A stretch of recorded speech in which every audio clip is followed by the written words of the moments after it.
introduce Okay. everybody. Just you say welcome everybody. So, hey everybody, and welcome to Chef AJ Live. I'm your host, Chef AJ, and this is where I introduce you to amazing people like you who are doing great things in the world that I think you should know about. Today we have an update from a guest that was on about 10 months ago. Her name is Sarah Taylor. She is living with brain cancer, but she's living with an attitude of gratitude, and we're here to check in with her and see how she's been doing. How are you doing? And that's kind of a weird question to ask somebody with cancer, isn't it? I'm grateful. I'm not grateful to have cancer. I mean, of course, that's not a choice I would make, but gosh, I mean, when I look around my life, I am grateful. So I'm sure we'll get into that at some point. But I have had a big change since I saw you last. And that change is that last time I saw you, I was not going to have cancer. I was not going to have surgery. And by the way, I do lose words a lot. So don't be surprised if you're needing to jump in and guess what I'm trying to say. But yeah, I just, here I go. So you have had surgery in the last 10 Oh months. yeah, thank you. That's what I was going to tell you. So I was planning on not having it. And then I had a secondary issue come in. I don't even remember the name of it, but long story short, I chose to have the surgery. And I was very much against it until I had a talk. And so I'll tell you about that in a second, because I think that's really, really helpful in so many ways, not just cancer or anything like that, but just daily life stuff. But just to give people a quick update, I am doing well. You know, my time of life for the type of cancer I have, glioblastoma, brain cancer on the left side. Those of you who know that kind of stuff, that's bad. And I don't have great genetics for it either. So I was given 7.5 months on average to live. I'm now about month 15, doing really well. And I'm still able to drive, which is incredible, and still able to talk. I do miss words. I do forget some things here and there, but in general, I'm doing shockingly well. So I feel like I'm really happy, and I'm still able to drive and go on long walks and things like that. So that's good. That's incredible. Was it Yeah. scary? Was it scary? I can't imagine somebody cutting into your skull. I mean, I know you're probably asleep during that, but it still sounds like a scary operation. Well, they actually keep you awake for this one. No way. You're awake while they're cutting into your skull? Yeah, no, I don't remember that. But they do keep you awake, because what they're doing is they're testing you as they're cutting out your brain and asking you questions to see if you can still answer them. And if you can't, then they're like, okay, stop here. We don't want to go any further, because she'll go really off board. So what they do is this is kind of interesting. I had an incredible surgeon who, well, I won't say anything negative, but he was known to be one of the top people in the world for this. And thankfully in Seattle, which is where I am part-time. And so let's see, where was I going to go with this story? So he, I have this left brain, and I tend to be extremely left brain. Some people are kind of a little left and land a little right brain and stuff. And I'm generally not. I was very left brain and was a scientist for 20 years and everything. And, here I am trying to remember my points. What was I just saying about? Well, I was shocked that you had the operation while you were awake. Oh yeah. Yeah. Thank you. So this guy was operating me, and what they do is they showed me this several times beforehand, is they show you this little list of pictures, and you say horse, ladder, car, and then they do that while you're having surgery to see if you can still answer questions. And as soon as you stop on, you miss 1 or 2 or 3, then they say, okay, we're done. Well, when they did my surgery from the very beginning, I couldn't answer them. I would sit there and go, oh, don't tell me. I know that. That's and that happened from the very beginning, which didn't surprise them because I'm so left-brained. And the surgeon I had said, I'm not going to stop yet. And he had like 6 people that were, the ones in training that are kind of like, are you sure, doctor? Are you sure you're not going to stop? He said, I'm not stopping. He said, not yet. He said, Sarah, do you have any animals? Do you have any dogs? I'm like, oh, I love dogs. I actually have 3 cats. And as long as I could tell him about my 3 cats without losing all my words, he kept operating. And then he changed the subject to play any sports and, so on and so forth. And that's how I ended up getting the whole thing taken out. And when I say the whole thing, I don't mean the whole brain. I mean the whole part that's a tumor. But how are you awake? I mean, it doesn't hurt. I mean, how can they do this? That's my understanding. Now, I don't remember being awake. Apparently I was, but apparently your brain doesn't have hardly any I don't remember the word now, but the thing that would hurt. So it's Like pain receptors, maybe? yes, yes, But didn't they have to cut your skull to get to the brain? yes. And they had me down for that part. But once, it's only a short time out, and then they wake you back up again and start doing the testing as they're cutting open the brain, cutting the brain. Yeah. Wanda says, I've been following Sarah on Facebook ever since I heard about her and how amazing she is. Yeah, that's a great place to follow you. I'm going to put a link to that in case people want to follow That's really you. kind. That is amazing. I just can't imagine, man. It is. It's really incredible. But if I could give one piece of advice, just starting, because this has been one of the best pieces of advice I've received in my whole life, and it's not just for cancer patients. So as you know, when I talked to you last time on the show, I had decided I'm not going to do the surgery. I'm just going to let things go. And there were some, reasons for that. And like I said, I used to be a medical researcher, so it's not like I don't know things. But I decided not to do it. And then something else happened, which made me change my mind. But it wasn't that I really changed my mind. It's how this happened. So, having worked in research, I have a lot of friends that are doctors, and I called up the smart ones and said, hey, should I do this or not? And after they heard the new news, they all said the same thing. They said, Sarah, I really think you should now. And I was hearing them, but I was not getting excited about it or not thinking, oh, I really do like this idea. I just never felt really good about it, but I felt like I should be looking into it because I knew there were a couple people really close to me, including my husband, who really wanted me to do it. And so I finally called my friend out here named Barry in Hawaii. And Barry is actually a doctor too, but he's a psychiatrist. And I called him up and he gave me totally different advice. And it was so interesting. And this is what I really want people to learn because I learned so much from it. I said, Barry, here's the situation. Should I have it or not? Here's the ups and downs on both sides. And one of the downs was they said that about 10% of patients, and I'm probably actually higher than 10% because I'd waited so long. They said about 10% will have some pretty serious side effect. Like maybe you won't be able to read anymore, or you'll go blind, or, about 10% will have something serious. And like for me, reading, I love reading. So like that would have been a horrible one. I never would have had the cancer if they said, you're not going to be able to read. So, knowing that this could be quite serious, I was waiting to see what Barry said. And Barry said this. He said, Sarah, I don't know whether to tell you to have it or not. We don't know what's going to happen. All I'm going to tell you is this. Make your best choice that you can. And then when it happens, don't assume that, oh, the bad thing happened. Oh, it's terrible. You don't want to plan ahead of what's going to be bad. So we think that, for example, if we can't see anymore, oh, that would be terrible if I was blind. But you don't know until you go through it. So just wait and see what happens, live it, and then decide if it's great or miserable. But don't assume going in that that's great or miserable. I do that with every decision. I always do what you're just telling us not to do. That's amazing. Oh. Well, I think most of us do. It's like, oh my gosh, if I go blind, it's going to be terrible. So we go into surgery. Oh God, please don't let me go blind, please. And really, honestly, I'll tell you what happened for me is that I used to read 2 to 3 hours a day. And if you hold me a book right here, I can read it to you. And then if I read you 2 paragraphs and you said, what'd you just read? I'd just start laughing and I'd say, I don't know. So I can't read anymore. And Barry's advice was beautiful because if I had been told that, I would not be able to read and remember it afterward, I wouldn't have had the surgery. But yet I'm so happy. I'm so happy with so many great things in life that I've had for years and things that have happened recently that it's fantastic. So Wow. I don't know if you ever saw a movie with Adam Sandler, 50 First Dates, where Drew Barrymore, every day she wakes up and he has to explain who he is because she can't remember past 24 hours. Yeah, exactly.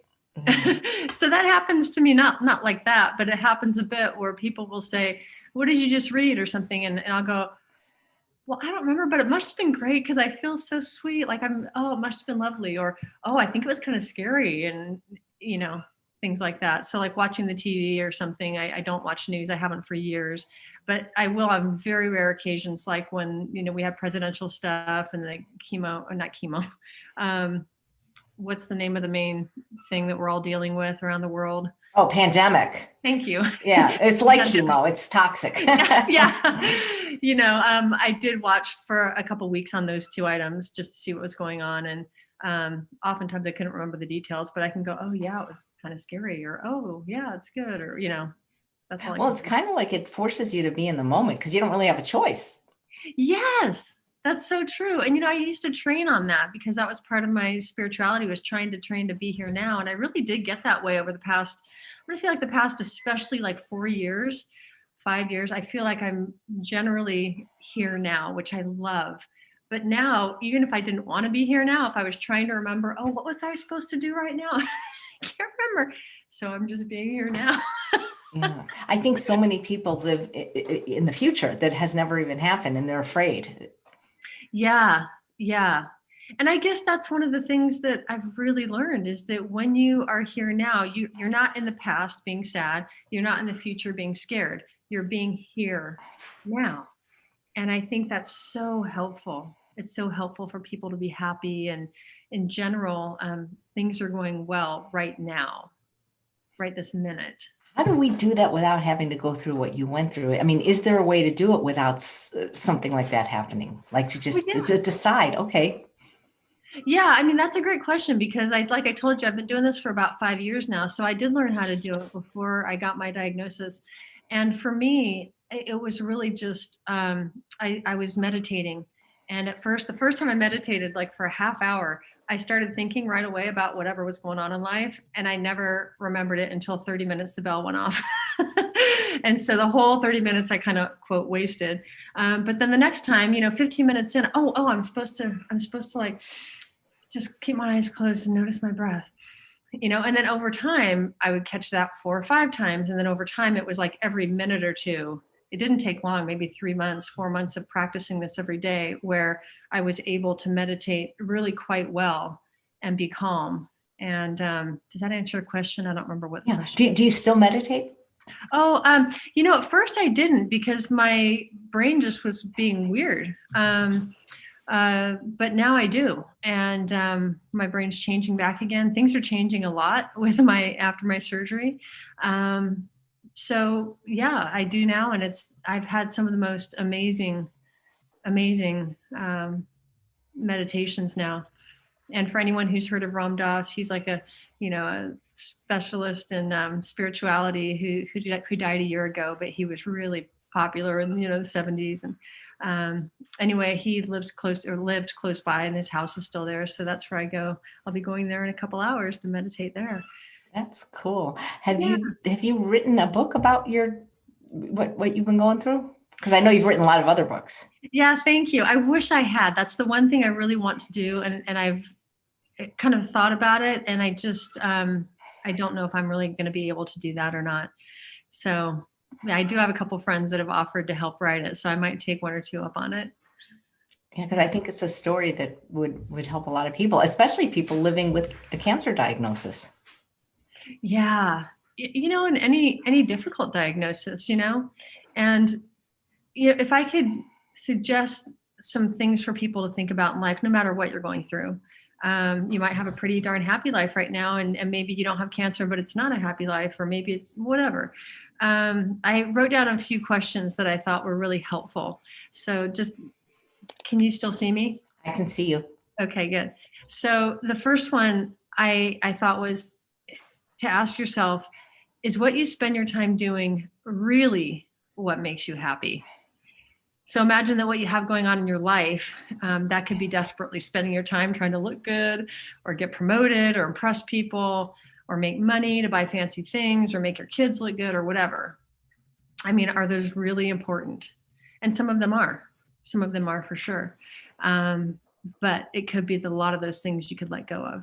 And again, if you're here, you're not in the past, you're not in the future, but you're here, noticing like, oh my gosh, listen to those birds, and oh gosh, beautiful clouds go out the window right now. I mean, it's so hard to be unhappy when you're in that, but many of us have had happy issues. Maybe we're with a person who's really not a great person to be with, or maybe we're in a job that we really don't like, but maybe it makes money and we're sticking with it, or we're afraid because we don't know how to do anything else. These can be some pretty big questions with scary answers. But going through those things can really, really change life. Yeah, I see so many people just without cancer not living their best life because of fear or staying in a situation, whether it's a job or a person, because they feel trapped. Mm-hmm. Yeah. Yeah. Yeah. So here's another question. Here's number 2 out of 5. I wrote, write down everything you're doing today, picking up dry cleaning, shopping at Target, listening to this web event, whatever. And ask yourself which of those things you would still do if you knew your time was very limited. You know, that's one thing that's changed a bit for me. Not that I had a whole long list of things I was getting rid of when I was diagnosed, but certain things. I used to be very, today I'm going to mark these things off the list that need to get done. And really, a lot of them really didn't need to get done. It was quite a person who had to be super clean and had to have everything ready for dinner or whatever, well, some of it needs to get done. We need to eat, but I didn't need to make it quite as serious as I have before. So. Yeah, that's a great question. I try, is that the older I get, the less I do things I don't want to do for any reason. I think a lot of people learn that. Yeah. Okay. Question 3. What would truly make you happy? So something for people to think about. Sometimes you know the answer right away and you're not doing it, or you are doing it. Sometimes you don't even know the answer. You've been so busy, trying to live the life, the American life where you make money and you look good and whatever else. But what would really make you happy? Another question is, why are you really here? And for me, that's more of a, what am I doing with my time question.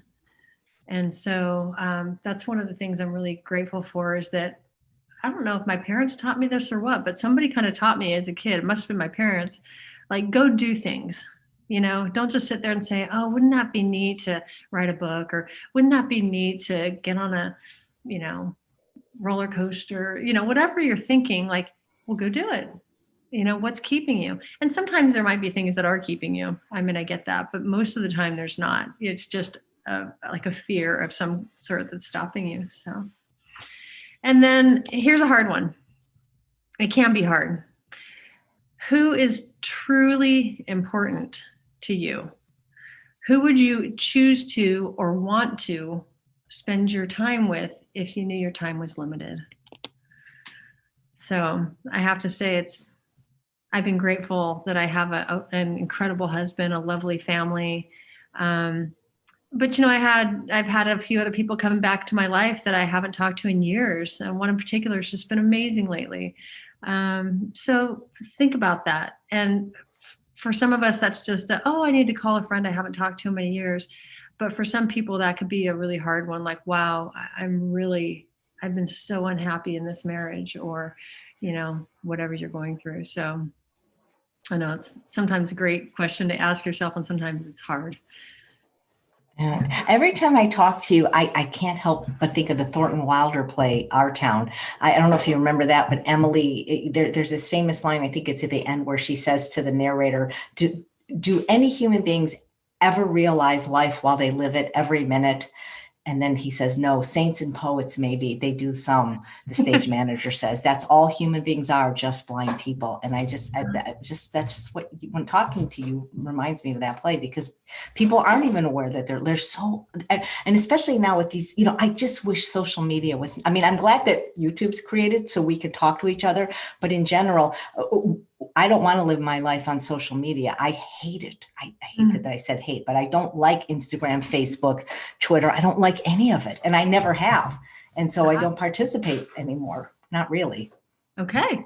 Yeah. Well, I love that you know that, and you're going after what you're enjoying, because so many people will be like you. You're pretty famous now. Well, I'm famous. I got to get on Facebook today. Okay. I got to do it 15 minutes a day, No, you say no.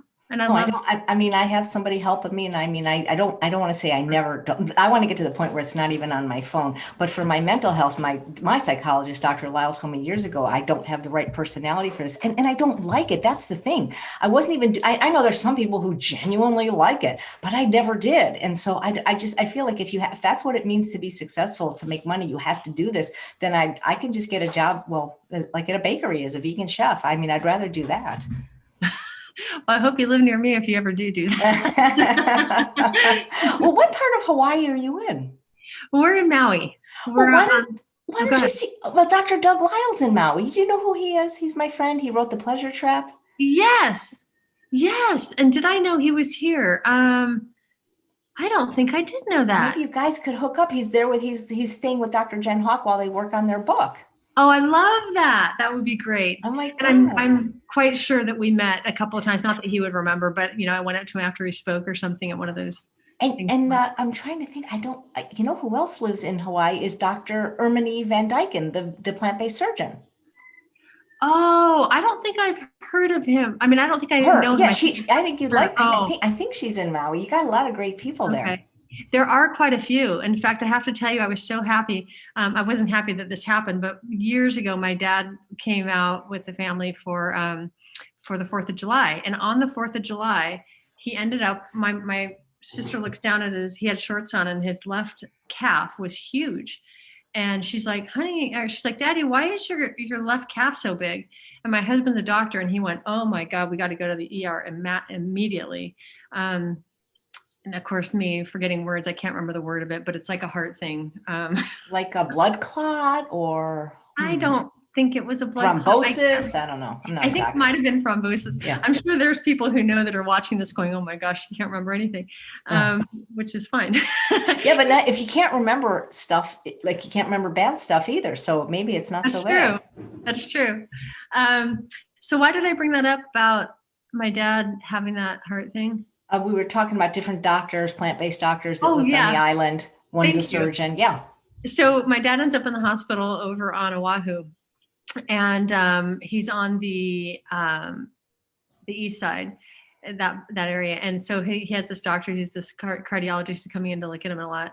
And my dad's there for like 3 or 4 days. And the cardiologist is a really nice guy. We really liked him a lot. Seemed great. And then after he was done and he's getting my dad out, he said, okay, do you guys have any more questions? And I said, yeah, this is a heart issue. I'm just wondering if we need to be thinking about dad's diet. Didn't say anything about my diet, And he goes, well, I'll tell you what, there are 4 of us doctors here that follow this diet. And I know a lot of you don't want to, but I would highly recommend you go vegan. And of course I jumped out of my chair, yay!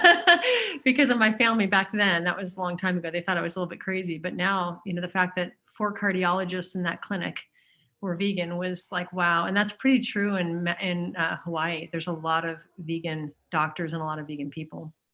Yeah, what an ideal place to live. I love your questions, and I was typing them in the chat, and maybe I can type them all together. But it's like you want to say, like, what would you do if this was your last day on Earth?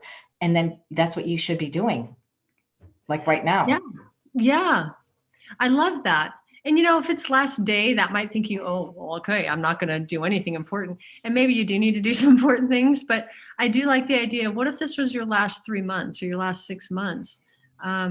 Who would you be spending your time with? What would you be doing? If you still needed to work for those last 6 months just to pay your bills, where would you choose to work? If it was, these are great questions to really ask yourself. So, like I said, I know it can be very difficult for some people if you're in a relationship or a job or whatever that's really unhappy making. But if you get through that and you change that if you need to, it can really change years of the rest of your life. Once I left LA 2 years ago, that's kind of how, I'm pretty much doing everything I want when I want. The thing is, if I really thought I only had 3 months left, what I might do differently is I hate to admit this publicly. I would never not be vegan. Don't get me wrong, but I might eat a lot of crap. Vegan crap. And then my fear would be, then I'd gain all my weight back. And then they'd say, oh, by the way, you're going to be fine. Now Yeah. 200 pounds again, but I might. I mean, but I don't know. Maybe I would. I don't know. It's hard to think out there. But I really, Yeah. yeah, I love I your can tell you I questions. did that. but I really haven't changed much at all, because honestly, even before I went vegan, my favorite meal was always a big salad with lots of yummy stuff in it. And I don't need cheese and, meat or anything. So really my diet has not changed much, but I will say, I probably shouldn't say on your show one of the things I'm drinking, should I? Well, I mean, haters gonna hate if they do, but Okay. All right. Well, yeah, haters will hate, but I will say, knowing that 100% of the cases of my diagnosis, they're 99% are dead within 5 years, and most of them are dead within the first year and a half. So I'm not going to worry about it if anyone's upset with this, but I have been drinking those calorie-free Cokes. I know. Ooh. I hadn't drank them. I thought you were going to say something like, I don't know. Well, hey, who knows? Maybe that's the cure. Did any of the plant-based doctors get involved with your story at all, or even know about it and wonder about it? The only one I've called and told is Joel Furman, because I used to work for him, and he gave me great advice early on. The issue I had is that, he said, hey, and this could be helpful for anyone else who knows someone with brain cancer, which is pretty rare. Only like 3 people out of 100,000 get it. But if you know someone who gets it, they say go on a, what's that opposite diet of ours where they eat? Keto, maybe keto, like high fat. Interesting. And instead of being like 70% fat, they wanted 85% fat for your brain, and pretty much hardly any carbs, almost none. So it's like a little bit of protein and a ton of a ton of fat. Like, that would be hard, especially vegan. You have to eat a lot of avocados, nuts, and seeds.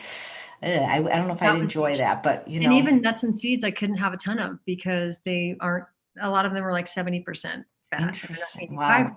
So long story short, I just thought, I'm not willing to eat meat. That for me, being vegan is a personal issue. It's a spiritual issue. It's not just a health issue. If it was just health, I could see changing it. But for me, that wasn't the case. So I stuck this diet really carefully for the first, I think, 9 weeks. He said, you got to do the first 9 weeks for sure. And maybe that's one of the reasons why I'm still here. I don't know. That's interesting. I know that Dr. Furman had a lot of experience with fasting. Did he ever suggest that? He didn't suggest that. No, not for this one. Interesting. Yeah. Wow. Have you met anyone else with your diagnosis? It's funny you say that. I haven't, but actually that's not true. I was at a kirtan, or for those of you who don't know what that is, it's a spiritual singing event, and they're quite common here on Maui. And I was at one, so we were in the middle of this thing, and the guy who does the violin comes out, and while he's playing, and he walks over to us and he says, hey, Sarah, come here. And he's playing his song, walks me over to this girl and says, you guys have the same diagnosis. And he walks to the front. It was so nice of him to do that. And we didn't really get a chance to talk in the middle of a concert, but I just was put in touch with her again just today. And so we've been texting back and forth about getting back together, which will be neat. Wow. How is she doing with it? Has she embraced your kind of attitude, or is I think so. I don't know. I haven't talked to her, but her texts were very sweet and loving, and she seems like she's in a pretty good place. So. And it's just it just seems like, I said this before, but my mom would always say life isn't fair. Like you did everything right. It's not. I mean, not that I'm saying that if somebody smokes they should get lung cancer, but like, you know what I'm trying to say. I hope you know what I'm trying to say. Yeah. It's like you didn't really do anything that this should happen. Yeah. And they really don't know what causes brain cancer. They've been looking into it, and they have a list of like 3 things that they think cause it. But those 3 things are so random and rare. I've never done them. It's like, oh, if you've been I'm going to make this up. I don't remember. Like, oh, if you've been a construction person and you've used this type of XYZ to make blah, blah, blah, that can get in your nose and cause brain cancer. Well, I'm like, well, I've never done that. I don't even know what that is. So all 3 examples were nothing that helped. But I don't think you mind answering this. I think you did before. Daryl wanted to know how old you are. Oh, I'm 49 now. Wow. Yeah. 49. Lost a lot of hair during surgery. And, if anyone looks at that last video they did, they'll see like, whoa. she looks a lot different. But, that's another thing that I love to teach people is like, and I believe this for years, it doesn't have to do with my diagnosis, but I will say with my spirituality, one of the things I learned is that we are not our bodies. And I know that sounds strange, but if I said, hey, if I'm my body and then I get in a car wreck and you have to cut off my arms and legs, am I not me anymore? It's like, okay, well, we can go through like who we are in a long, that's a Buddhist topic, which I love. But what I find interesting is, oh boy, I had a really good point. Now I just lost it. What was I talking Um, about? I'm trying to remember now too. Wait, we were talking about that. I was saying like you get like a smoker might get lung cancer. We don't want to make them feel bad, but like there's a link between their behavior and the outcome. Whereas in your case, it didn't feel like you did anything to contribute to the cancer. And you were saying that some of the things were really rare, like inhaling something. And when you were looking at the, Yeah. And then you said that this guy asked a question. Do you remember that? let's see, let me see what there, if there's any Gosh, questions. Well, there are no, so don't worry. There's some questions in the chat actually. Well, first, like, let me read a very nice comment from Plant-Based Louise. I had emailed and had a great conversation with Sarah when my brother was diagnosed shortly after she was on the show the first time. He has the same diagnosis, left side stage 4 oh yeah. glioblastoma. Sorry about that, Louise. I did not know that about her brother, but thank you for talking to her. Daryl Yeah. says you look much younger than 49. And this is an interesting question from my chat. Just is going really fast today. But somebody said if it was right brain, would it be different? If it was on the Yeah. right? Yeah, it would be different. So I'm going to get this slightly wrong, but in general, your right brain is things that make you like hear music and go, oh, it's beautiful, or see something gorgeous and like really get into it. People with a really right brain tend to be more likely to want to paint or draw or listen, things like that. People with a left brain, and I was very left brain, tend to be much more into details like, okay, well, give me the research on that before I'm going to turn my head and believe that. And they want to hear things and they want to read things and but that's how they kind of feel. But the other thing that's important is that you can cut off the entire right brain and live a lot longer. You'll still die young, but you can live, easily 6 years, probably. I think the average is probably another 6 years. You can get it cut out many times. But if the left brain gets diagnosed, if they cut out a lot of it, you'll literally forget your memory completely. So you could ask me a question and I won't even remember what you asked. And you can lose your ability to speak completely. So nothing comes out at all. And memory, I think I just said memory. Mm-hmm. So left brain is a much worse one to have, and you can't do as much surgery and won't live as long. The average person lives, I think, 16 months, depending on your, this is again stage 4, glioblastoma, stage 4 brain cancer. And it's not the kind of thing where you really had symptoms where they could have caught early, right? No, I had no idea until I ended up in the ER one day. I can't remember the name of the thing I was going through that day. But I ended up in the ER and it's quite common that no one notices it until they're quite a ways down. And the people who have lived, more than 5 years, they're almost always, especially if it's in the left brain, that's shocking. If they live, what they often have found is that somehow they found it early while it was still stage like 2 or something. And so that's usually the case. That rarely happens. It's those of us who get caught in stage 4, which is normal. Life is usually pretty short. How's your family and husband dealing with this? Like, did they feel sad all the time for you, or do they just take your attitude of gratitude? That's a great question. I remember having this, my parents were very sad at first. And I remember having this conversation with both of them that they really seemed to get. And that conversation was like, I've been alive now 49 years. At the time it was 47, the end of my 47th year. And I just thought, look, we can all be sad about this and say, this isn't fair. And you're young and you're healthy and you're vegan. And oh my God, and that's such a common way to go. And I said, but look, here's how I'm going instead. I'm sitting here feeling like, thank God I had such an amazing life for 47 years, Think about that. I mean, if you've been grown up with parents who love you, or a spouse that you love, or friends that you have, um, a time with your, what am I trying to say, a work job that you love doing that. I mean, there's so many ways to look at your life. And I have been so lucky to have almost all of those areas really, really good. I've had a couple of times in my life that weren't great, and they were short. And, when I say short, like a year or two and done. And I'm just so grateful for that. So I think if people focus on that, it's so much easier to be happy and grateful.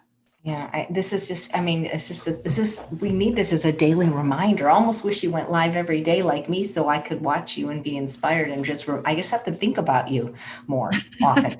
I would say the same thing every day. I mean, it would just like be here now and be grateful. Be grateful for everything you've had, everything in front of you. Just, that's all I would be saying every day. Be here now and be grateful. That's really the secret. Denise said, did you share what your symptoms are? But other than, I know that sometimes you're struggling for words. Other than that, do you have a lot of symptoms or any discomfort? I'm doing pretty well. So as you can tell already, I'm starting to lose my mind a little bit. Like in the middle of a sentence, I forget what I'm talking about. So that happens. Something that's going really well right now, which I'm very grateful for, is that I often forget words. So I can be in the middle of what I'm trying to say, but can't remember the word. I forget people's names a lot. Like people, it used to just be people I didn't know that well, or, I know them for a long time, but didn't know them that well. Now I'm forgetting a lot of people's names, but I don't forget my history with them. If they look familiar though, you recognize them, you just can't think of them. Yeah. So far, that's all going fine. I don't know if it's going to continue going fine, or if I'm going to totally forget people and forget histories and stuff. I don't know. So that's all really good. I can still drive. I can still walk. I like to walk, 4 to 6 miles a day. I like to be with friends on the beach, that kind of thing, going for a walk. So that's great. I would say, other than my memory being an issue, I have a handful of medical issues, that you guys probably don't really, things like, diarrhea, that kind of thing. Okay. I don't want to go into those little details. But the other one I would say that is probably the hardest thing I've gone through so far, and that's my vision. Because if I get close and I'm looking up, if you look at this eye, this one's looking up fine, but this one's not. And same thing if I look to the right and look down. So what happens is right now before I could see pretty darn well, but if I tried to, keep my head straight but look down into the left, I know I'm going into details here, but that was what was affected. Now almost everything's affected really close. So if I'm not moving my head and I just look to the side of my computer, the corner of my computer is already, I'm seeing two versions of them without moving my head. So what that means is that there's a good chance I will need a special pair of glasses to actually see straight ahead without seeing double of everything. And I'm really trying hard not to worry about it, because it doesn't sound good to me, and it seems like it's getting really close to that. So I'm like, just wait and see, just wait and see, Sarah. And I'm just going to wait and see if it happens and see how bad it is. Angela wants to know, do you take a lot of medications? I don't take a lot. And I know this is a tough thing, because I was one of those people who, half my life was in medical research, and half of it was in like a spiritual place where a lot of people are not going to doctors. No, they're bad. And so I'm kind of in the middle. And I will do some surgeries and some medications, and some I won't. So I am only on 3 things right now, whereas a lot of people are taking many kinds of things, both medical and, I'm trying to say nice, what am I trying to say? Like more naturopathic, yes, or holistic, maybe kind of medications. Yeah, that's it. Yeah. So a lot of people are taking many, and I'm not. LB says, do you drive alone? And if so, do you ever forget where you're going? I do drive alone, and I have not ever forgotten where I'm going. I haven't had a problem driving yet, but it's getting, I feel like it could be going somewhere soon. So I might have to get the the glasses. So my friend who's a doctor, Daryl's watching, and he says, this story breaks my heart. And it did break my heart. I mean, not that I'm happy about it, Daryl, but 10 months ago it broke my heart and I cried. But I don't want to be sad if Sarah's not sad, because it's not going to help her if I'm just crying about this. And now you're going to make me cry, Daryl, for saying that. Oh, well, I so appreciate you guys caring so much that you would cry. I mean, it's, I feel loved, and not that I'm saying, oh, I feel love, keep crying. I'm not saying that. Just know that I feel okay. I mean, I feel fine about this, that I'm grateful. I'm just so freaking grateful for this life I've had, and getting to be here with you and having him watch your show. And like, gosh, it's amazing. People are actually listening and they want to hear what I have to say. That's incredible. Well, they really want to hear what you have to say, and they say they'd love for you to write the book. And maybe the writing would be hard, but maybe the speaking, like into a tape, like maybe there's a way to write it that isn't as hard as typing. Okay. All right, everybody, I'm listening. I will talk to I have a couple good friends that have asked if I want help doing that, and I will talk to them. Thank you very much. Linda Middlesworth says, you are so brave and amazing. Yeah. I mean, it's like, this is the kind of thing you want to see, like when you're feeling sorry for yourself because of something like, like a minor fender bender, or, I'm not trying to minimize things that happen to people, but sometimes people make a big deal about something that really, in the scheme of things, they're going to look back. And like, when I think about like things, especially like when you're in high school or college, or boys, or things you got so upset about, I can't even remember any of them now, know? Yeah. I just had something I was going to say again. Sorry, I keep forgetting. That's okay. Maybe it'll come back. Infinite Love and Gratitude says, I have been sending Sarah sorry, my chat is jumping today. Love and gratitude ever since the first show. Yeah, that was almost 10 months and 10 days ago. I don't know why it took us so long to get back together. Nancy says she has a calming and beautiful presence. She is a gift. And she is so beautiful. She radiates joy. I love your mindset, Sarah, mind over matter. And RM says, loving your spirit. Incredible. Thank you so much. And everybody says they hope you write the book. So yeah, get it done so we can have you back on and sell it.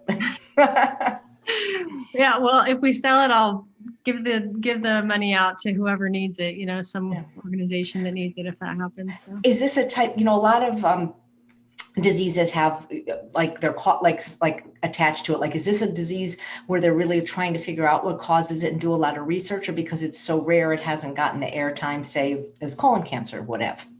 It surprised me how much they have going on, because I used to do work in ophthalmology research, specifically retinal issues, and this is far less common than retina issues in older people, far less common, but there were a ton of research papers on it. So yeah, it's pretty amazing. Wow. Yeah. Let's see. Saw a comment here from Leanne. Sarah's a wonderful teacher for all of us. I hope I run into her on Maui. Oh, thank you. Shivani says, you're beautiful and so graceful. And actually, I think I missed your question from before, Shivani, because for some reason my chat, it's like literally jumping today. Have you looked into something called immunology? You're asking me that? Yeah. Or is that what it was called in the chat? Something, let me see. Have yeah. I been looking into immunology? No, I haven't. I don't know what that is exactly anyway. So yeah. Neat. I do. I can't remember now. Yeah. So I know what I want to ask you. Is there anything now that you're doing that you didn't do before? In other words, you always seem to have a pretty good attitude from what I remember. It's not like you were like this negative person, but is there now, because there's this time urgency where like there's maybe you wanted to paint, or maybe, I don't know, is there things you're doing now that you're actually doing because you thought you'd have the diagnosis? Really, nothing's changed. And I think this goes back to what I wanted to say, but I forgot, is that because of my spirituality, I've really, really learned ahead of this time how to change my life. And so, one of the things I would love to ask people, and I might have done this in my last time with you, for people who believe that they're very spiritual, and you might be very spiritual, but if you are, I would ask, are you afraid to die? Because to me, if, for example, let's say you're Christian and you feel strongly about that, and it really makes you happy and whatnot, but then you're terrified of the idea of dying. I would be asking, why are you terrified? You're going to go to heaven. Like, shouldn't you be like counting the days until you die? You're so excited. And so I don't bring this up as a negative at all toward Christianity. I'm just saying that what I'm pointing out is that you might not be as thoughtful into what you really believe as you think you have been. Because if you really believed in Christianity, you would believe in heaven, and you would believe that if you're being a decent person, that's where you're going, and it's going to be amazing, and you would be happy at death coming. But if you're not happy at death coming, my question is, what are you believing? So whether it's, Buddhism or Hinduism or just general spirituality or no spirituality, if you believe in no spirituality and you're like, well, that's the scary thing, Sarah, is like, if I die, I die. And I say, okay, well, if you're dead, you won't be able to experience anything. You won't be lying underground going, gosh, it's cold tonight. This sucks. You'll be gone, so that's okay too. Whatever you believe, I'm not going to tell anybody what they should believe, but I think that you should look into it and figure out what it is that you believe, because I think that pretty much, unless you believe in hell and you really believe that's where you're going, that's the only thing I can think of that should really, or that could really make people worried or sad. Everything else is like, wow, I'm going someplace I think is great. Or, okay, well, I've had a good life and I might be going into the ground, or, who knows? It's interesting because I don't know if I necessarily fear my own death. I mean, I don't know how I'd feel if that really was like I was facing it, but I always fear everybody else's. Like, I always say to my husband, please let me die first, because I don't want to have to go through losing him. Yeah. When you have a pet, it's like, this happens all the time. And do you have any, since you have such words of wisdom for living, do you have any words of wisdom for when we lose others? Because that makes people very sad. I'm sure your family, regardless of how they're coping now, should you die, I think they're probably going to be very sad for some time. Yeah. Yeah. Well, I think that also goes into spirituality. So I've asked my family, like, think about what you believe, because I personally, again, being a researcher, I believe in, what's the word when you come back into another life? Reincarnation. Thank you. I believe in reincarnation. There's actually some incredible science on it. It's not just a belief thing. And I'm like, holy cow, this science is amazing, coming out of University of Virginia. And other places too. And so, and something like 70% of people, when they're reincarnated, are reincarnated with other people they've been with before. And so I'm not going to get into a whole story about that. But again, being researched by medical doctors, this is not just a, what do you believe? I mean, they've actually had to look into this to try to prove whether they're right or wrong or making this up. So, to me, that's what I tell them. I said, look, I have to say, one of the things I'm happy about dying early is that hopefully I will die before you, because that would make life easier for me. I would be so sad if somebody close to me died. And so I can understand people being upset and being sad, but I hope that it's a short sadness. Because like when my dog died, I had this dog, like, it's like your dog, I know how much you love your dog. And that's how I was. I loved my dog so much. And by God, she had a heart attack and died. It just was like that. And I cried hard for about 2 days. And then starting day 3, it was just this immediate happiness. I would say, hey, well, how's Maggie? I'm like, oh my God, she died. But listen to this. She was so funny 5 weeks ago, or, 5 months ago, 5 years ago.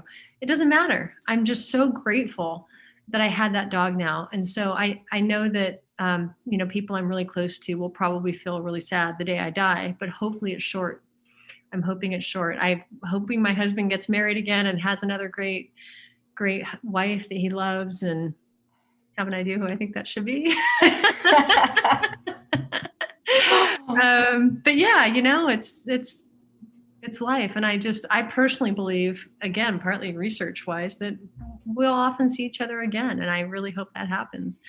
I could be wrong, but since I believe that, it makes life easier for me. Linda wanted to know if chemo and radiation were ever treatment options for this type of cancer. Yes, and I've done both. So I had the chemo is actually there's a chicken trying to get in my window. The chemo for brain cancer is actually just a pill. And so I didn't know that. I thought that was fascinating. So thankfully I can see my doctors back near Seattle, but, or in Seattle, but take my chemo out here. So I don't need to come in all the time. And radiation, I did that early on. And that's what's causing me some issues now, is that they told me this, but I didn't really think it would be this effective. As they said, hey, after you've had chemo, like 6 to 9 months later, your memory is going to go down, and you'll probably forget some things. And I was like, oh, okay, no big deal, but now I'm experiencing and going, oh, they weren't kidding. But just like I've forgotten words, you're here with me, and we have a good laugh over it, so it's not a big deal. Mm. Well, sometimes what's even more funny than forgetting words is using the wrong word. And that happens all the time. I do voice to text and I don't even check my text, and people will say, what are you talking about? So it's fine. Don't worry about that. Elby says, do you have food cravings? Do you desire certain foods? That's a really interesting question, because when I first went on treatment, a lot of things didn't taste good. And I was really only eating salads anyway, due to my talk with Dr. Furman.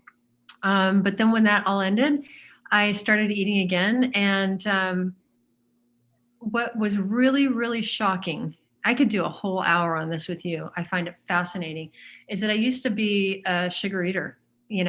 Thankfully I wasn't eating thousands of calories of sugar a day, but I was really struggling trying to get rid of sugar. It never was easy for me at all. And then I had the surgery and I woke up, I wasn't worried about it. I mean, I haven't worried about my diet in years. I haven't tried to change it in years. So I went in for surgery, not thinking about food at all. And I came out, and sugar just doesn't really drive me anymore. It's not like I don't need it, which I know, and people on your diet aren't eating it. But I just don't even want it that much anymore. It's like, nah. That's fascinating. Have you asked Dr. Furman or anyone why that is? Because I'm sure there's pleasure centers did maybe they remove some of your pleasure centers? Where are these pleasure centers that they talk about? It's such a good question. It's such a good question, because it's one of those things that, and I think so many of us are taught, oh, well, you need to be healthy, and, go on this diet, go on that diet. And everyone's paying to be on diets. And some of them I think are really helpful in general for your health. But this feeling of needing salt or needing sugar or something, it might be something that is not easily fixable. So I don't know. I'm not really sure. Dr. Furman's going to be on the show. My 1-year anniversary show, he's going to be March 21st, because he's the one so far with the #1 most views. Maybe I can ask him that. Yeah. Tell him you talked to me and that this happened. And yeah. Have you ever looked into anything to me, it's not weird, but other people like Reiki or other kinds of alternative healing while you're getting your conventional medical healing? That's such a good question. And I wish I could answer that better, because there have been so many options out here on Hawaii. And honestly, I generally don't do a lot of any kind of treatment, whether it's medical treatment or, what was where we used again? Well, there's something called Reiki that I get. I've been getting it for like 20 years, because it's like, just because I love the way it feels. It's sort of like massage. Yeah. I've had that before. I have a really good friend. I have two really good friends that do that. So I think it just depends on the person, what works for them and what they want to try. But, honestly, if you get a diagnosis like this, it's incredible how many people come to you, especially if you're on a place like Facebook, and they start saying, hey, try this, try this, try this, try this. And it goes on for weeks, And so it's really, I can't do it all. It's too much. So. Yeah. Is that a rooster that I'm hearing? Yes. Oh, that's so funny. Yeah. For anyone who comes to Maui, if you come to Leilani Farm Sanctuary, it's a vegan farm sanctuary, and there's tons of animals out here. And Laura Lee, who owns the farm sanctuary, she does some great tours. So hey, maybe you could put me in touch with her. I can have her on the show and she can talk about her work. Oh, that would be fantastic. She's great. I would love to talk to her. Well, let's not wait 10 months to check in with you again. Okay. You don't have to come on every day. I know you got things to do, but maybe we can check in with you a little bit more frequently, because you inspire so many people, and they are all saying this is the best episode ever. So this is I think you touch a lot of people by your story, Oh, well, thank you guys. I so appreciate it. I'm really glad I can help. Yeah. So, Oh, well, here, one more question. And, I know you were a little nervous because you were worried that you wanted to do it taped, but I knew that we wouldn't feel the love taped, and the people, that's why I like doing it live. oh, okay. Okay. I mean, we could do it taped if you want to too, It but turned out, it turned out all right. Yeah. it's fun having people say things like Jody, what an amazing soul. Nancy, what an inspiring show. Stephanie, I love her. And I just saw a question about sleep. Oh, here you go. What kind of sleep wake cycle do you have now? Oh, what kind of sleep wake cycle? So I sleep fine, unless the cat's in the room. But I sleep fine. I'm just sleeping more. So I've always been kind of a big sleeper. I've always gone, if I had my time, 9.5 hours a night. Now I'm doing 10 to 11 a night. And I was taking naps every day. And now it's like maybe half the days I take a nap for an hour or two. So it's just a bit more. And they say that as you get to the end of life, when you have this, people are basically sleeping almost all day, like 20 hours a day. So that could happen. But I've been having lovely dreams. So. Well, so have the doctors told you that? I mean, I hate to bring this up, but it's like that that if you do die from this, that it will be a certain way, like this is what you can expect. Like, do they tell cancer patients that? It's funny. I have this great doctor who said I don't want to go into a lot of details and a lot of like, here's percentage wise, blah, blah, blah, because I really think you can go far, Sarah.